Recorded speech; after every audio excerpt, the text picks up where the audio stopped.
It is my privilege today to be joined by Lyle. He's a Marine veteran and the Executive Director of Mission Roll Call.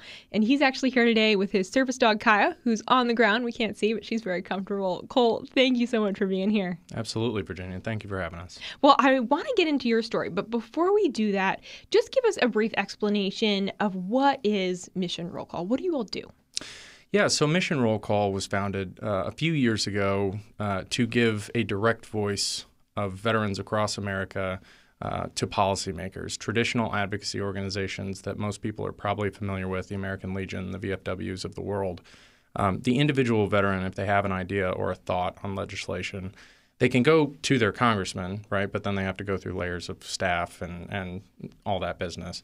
But if they go through their advocacy organization, their idea gets filtered through the local posts, through state conventions, national conventions, before it gets presented to members of Congress every year in their lists of priorities. So we have the ability to poll veterans. We've got about 1.4 million veterans across the country on our list.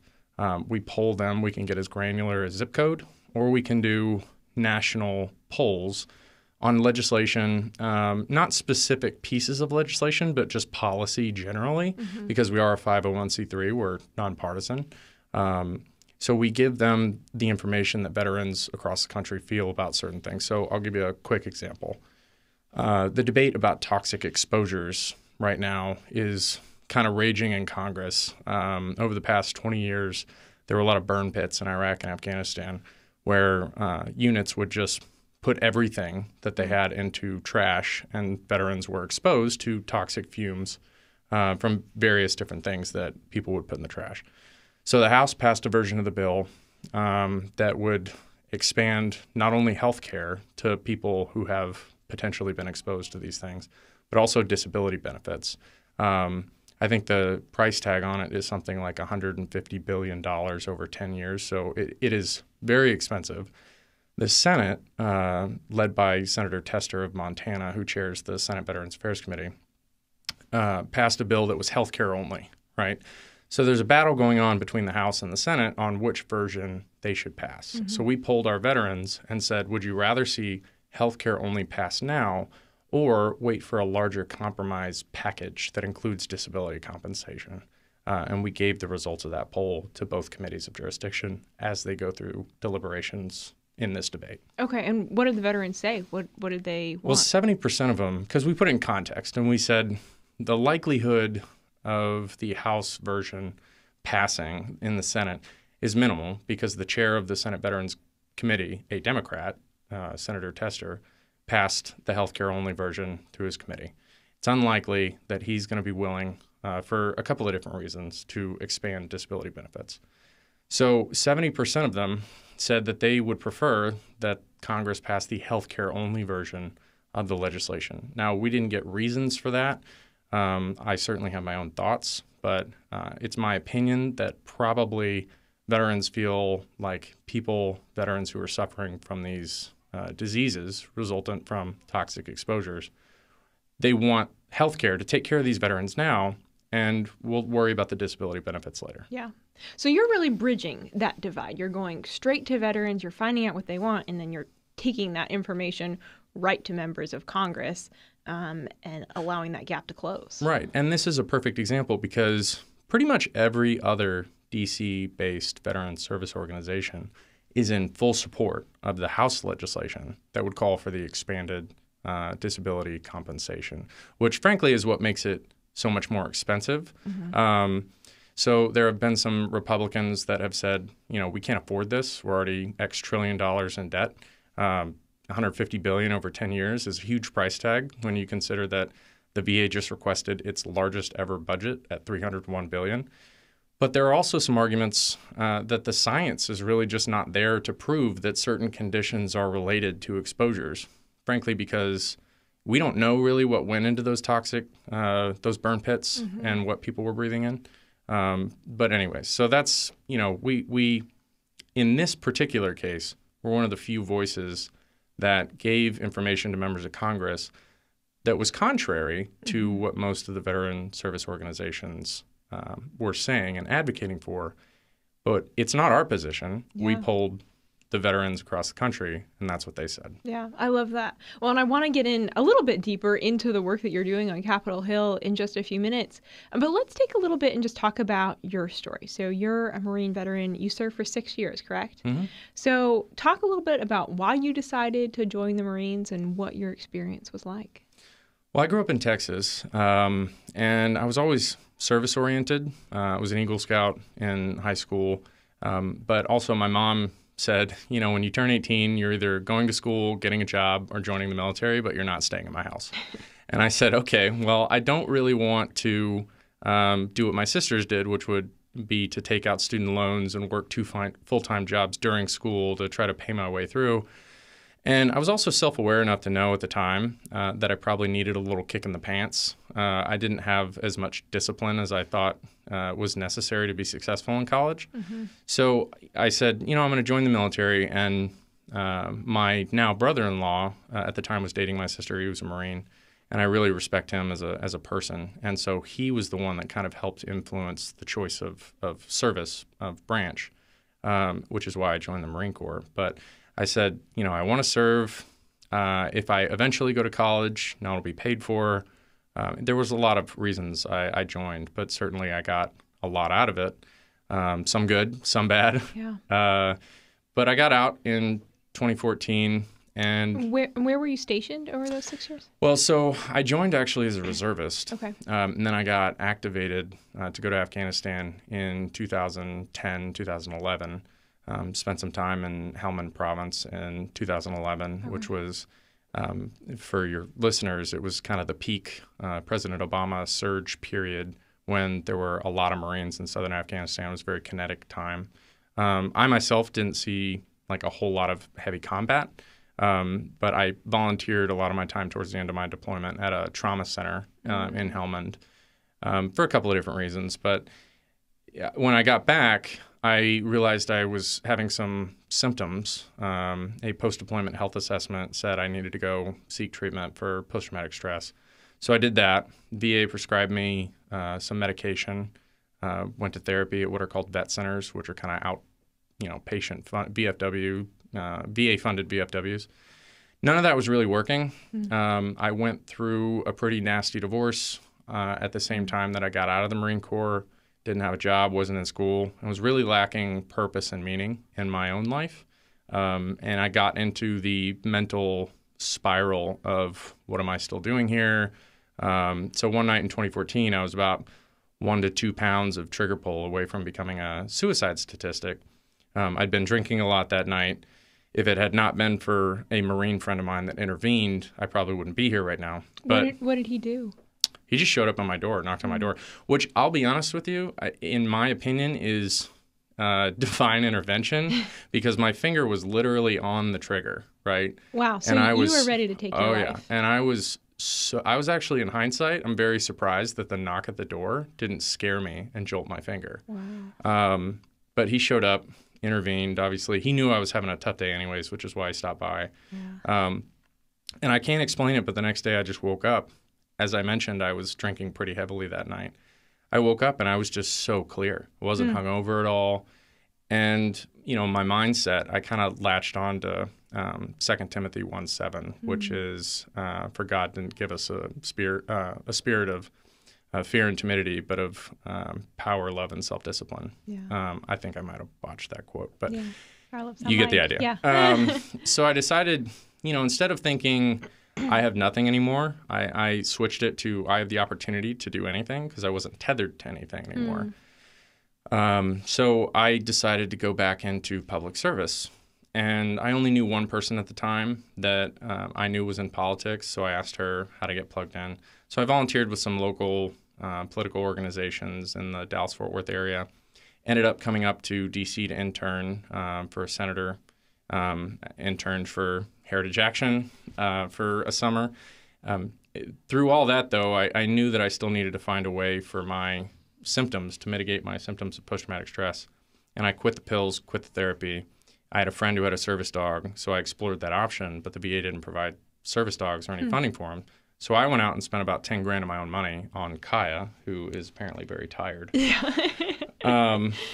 And It worked for me. It worked really well for me. It's not a silver bullet for everybody, but it works. I think anybody who's ever owned a dog will tell you that it can be therapeutic after a stressful day, but especially trained dog like her that's trained to wake you up from nightmares or stop anxiety attacks through animal-assisted intervention can be really powerful. What changed in your life from struggling with PTSD and then to getting Kaya? Did you notice a difference in yourself immediately? Was it slow? Was it gradual? Well, I mean, to be clear, I mean, I still have my days where it's I'm certainly not a victim, but like I think one of the misperceptions that the American public has about veterans, right, because they have a skewed perception based on Hollywood and media, and military service is really becoming a family business, so they don't have a touch point. So they either view veterans as heroes or ticking time bombs, right, that are dysfunctional and whatever. Here I am, having, not trying to be self-aggrandizing, but done some pretty special things in my opinion. But I still struggle through this sometimes, right? But Kaya, I certainly saw an immediate difference because, when veterans get to that point, that low point in their life, it's really more, in my opinion, about lack of connection and lack of meaning than anything. And dogs can provide a sense of purpose in your life that pills or therapy just won't ever do. Yeah. So they need to be walked, they need to be taken care of. And then, with what she was trained to do, if I was having, a nightmare or something, she would jump up in bed, lick my face, wake me up, pull the sheet off. And she'd sit up with me until my heart rate kind of lowered. So it wasn't necessarily an immediate effect, but certainly a very powerful one. I rarely have nightmares anymore, and I can't remember the last time I had an anxiety attack. So I think it's worked. I still don't take any medications or anything. Wow. And now you are trying, or have and are, connecting other veterans with service dogs. Talk a little bit about the work that you have done. Yeah. So as I mentioned, I interned up in D.C. I got Kaya, and I was up here interning. And I get a lot of looks typically because I'm not blind and I don't have a limb missing. So people ask, why does that guy have a dog? And one day it just so happened to be a U.S. senator and started asking me questions about it, actually about 2 blocks away from here. And said, hey, man, can I ask about your dog? And I said, sure. We started talking, and I told him that the VA didn't provide any funding for this, and it was a great alternative method of treatment. And he said, well, what do you think we should do about it? And I said, well, you're the policymaker. You tell me, right? I don't know this world, right? But he asked me to stop by his office, so I did. Nothing came from that meeting, but the idea that if he was willing to listen, then other people would be too. So I drafted the initial version of what became known as the PAWS Act, which stands for Puppies Assisting Wounded Service Members, which would have provided grant funding to organizations that already do this, are vetted, have good 990s. So in an extremely heated election year in 2016, it was a very bipartisan bill, over 200, I think 50 co-sponsors in the House. And the Senate had 12 or so senators, including Senator Kaine, who was the vice presidential nominee at the time, and then Senator Rubio, who was a Republican candidate for president. So it was super bipartisan. Unfortunately, even things that are very bipartisan sometimes don't get a vote in the Senate or a vote in the House. And the VA, I testified in front of 2 House committees a couple of times about it, and the VA came up with some very lackluster, in my opinion, answers as to why they weren't going to embrace this particular treatment for a couple of different reasons I'm happy to go into, but I don't want to, bore your listeners. So it took a couple iterations. I should note also I was a full-time student still at Texas A&M at the time, so when I was lobbying and advocating for this, I was spending a lot of my own money flying back and forth to D.C.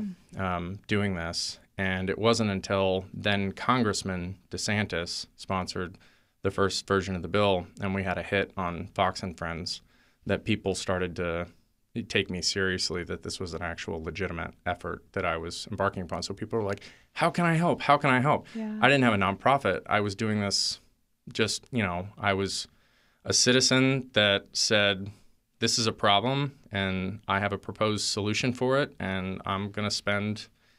I think all told, I spent about $12,000 of my own money, like on flights and stuff. So people were like, how can I help? And I said, well, you can buy me a flight to D.C. if you want, So people started helping. And again, it didn't pass that Congress. When I graduated from Texas A&M, I came up and worked for the American Legion for a little bit of time doing their mental health stuff. I ended up working for a senator on the Hill doing defense policy, Veterans Affairs policy. And then I went to go work in the belly of the beast over at the Department of Veterans Affairs for a short period of time. So now, after the Afghanistan withdrawal last year, I came on board with Mission Roll Call because I was already seeing the negative mental health effects of that situation on the veteran community. And now I'm here. So I feel like I have a fairly unique perspective because there's not a lot of former junior enlisted people in the defense and veterans affairs policy space, but even fewer who, have worked for, somebody on Capitol Hill, worked at the department, worked as an end user of VA, and worked in a veteran service organization. Yeah, you've really been in every aspect of it. And where does the PAWS Act stand right now? Oh, it passed, actually. I'm sorry. I forgot to mention a very important detail. It's a big deal. It passed last August, actually, as the Afghanistan thing was going on. So at the time, I was helping people evacuate, get to the gate at HKIA and evacuate out of Afghanistan. It was a pretty rough time for me. So it was a very welcome change of pace that the PAWS Act passed actually August 26th of last year. Wow. It wasn't the exact version that I had originally authored.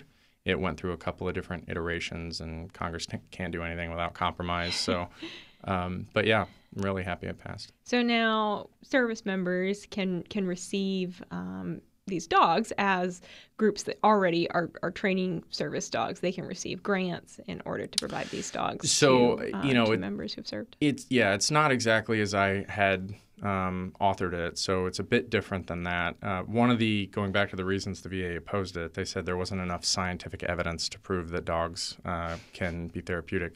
They look at, frankly, mental health and suicide prevention from kind of a skewed perception because they view suicide as mainly a mental health problem, but it's not, right? Less than 30% of Iraq and Afghanistan veterans are diagnosed with a mental health condition. And at the moment of decision, it can be a conglomerate of financial stress, relationship stress. It could be driven, and certainly if you have a mental health issue, you're at a higher predisposition to, take your life. Yeah. But they view it primarily through that lens, which I feel like is a mistake. Yeah. But they said there wasn't enough scientific evidence behind it and all this other stuff. So ironically, the final version that passed, the workaround that Congress came up with was we're not going to just give them dogs and make that the form of therapy. We're going to have the veterans train the dogs, and then they get to keep them after the training, but the training is the therapy. And as it passed, look, a rising tide lifts all boats. It ends up getting more dogs in the hands of veterans that need them, so I didn't complain. But it was just very funny to me because there's even less science behind the fact that training dogs can be therapeutic than the dogs themselves. Yeah. So. Hopefully it's therapeutic and not just frustrating. Hopefully it works well and it's helpful. Yeah, and creates a bond between dog and master. Yeah, that's awesome. Yeah. So as you speak with veterans around the country, what do you hear from them about what they need and the support that they want, both from government but also just from local community? It's a great question, and honestly, probably the one I get most often when I do interviews. And just to set the scene a little bit, it's probably because, as I mentioned, military service is becoming a family business. So less than 1% of the U.S. population at any given time serves on active duty, right? 80% of veterans report having an immediate family member that served, right? So the population of people bearing the burdens of our war is getting smaller and smaller. And it's getting harder and harder for the DoD to recruit because, we see stories about issues on active duty, especially after Afghanistan. People start to wonder, what's the point of somebody serving, right, if the sacrifices of 20 years are just going to end like that. But if the suicide problem persists and roughly 17 veterans a day, according to VA data, commit suicide, which makes it about $6,205 a year. And that's, the VA says that's gone down in the last couple of years. I would contest that for statistical data collection reasons, which I won't, again, bore your listeners about. But so I think the main thing, I'm sorry, going back to the original point, Mission Roll Call's main priorities are suicide prevention, access to care and benefits, and amplifying the voices of underserved veteran populations, which can be female veterans, which can be tribal veterans, rural veterans that have unique access issues to care and suicide prevention. So as I mentioned, we poll on policy issues. We give it to members of Congress, but we also put out content to profile veterans in the United States. And part of the reason is because the public, the people that ask, how can we help, don't have a lot of frame of reference. So we highlight individual stories. You know, there's a lot of veterans in the United States that just want to live their lives. They don't really want to use the VA. In fact, only 15% of the 50% of the 18.5 or 2 million veterans in the United States even use VA. Oh, interesting. Right? So only half of the veterans in the United States use VA. A lot of them just want to be left alone. They want to live their lives. They're doing well for themselves. They may occasionally struggle. So my response is always, you know, if you don't have a frame of reference, if you don't know a veteran in your friend group or your family group, volunteer your time, a couple of hours. It doesn't have to be a lot, a couple of hours a month at a veteran organization, or not even a veteran organization that may help veterans in the community. Learn about veterans' stories, because really the only way to honor their service and sacrifice is to not forget their service and sacrifice. So it's a difficult question to answer, because certainly you can donate to an organization that does good work on veterans' behalf, and that can be the way you help. I always see these social media campaigns where people do 22 push-ups a day or 17 push-ups a day to raise awareness of veteran suicide. But I think a much better use of your time would be to donate, 22 minutes a day to trying to contact a veteran, and just, you don't have to make it weird. Don't be like, hey, just checking up on you, right? But just get to know a veteran and learn their stories and just try to understand, because, as I mentioned, a lot of people just don't have any frame of reference. Yeah, that's critical. And when it comes to reforms that that you think need to be made at the policy level, government level, what do you think is the next step for how the government can be supporting these folks? Yeah, so that is a terribly interesting and complicated question. But the VA's budget, adjusted for inflation, has tripled since 2001. They are at their largest budget request this year at $301 billion. It is the largest healthcare system in the country. It is the second largest federal agency behind the Department of Defense. Wow. It's huge. It's complicated. But the argument, you can make the argument that they could be more efficient. They don't necessarily need as much money as they have in certain areas.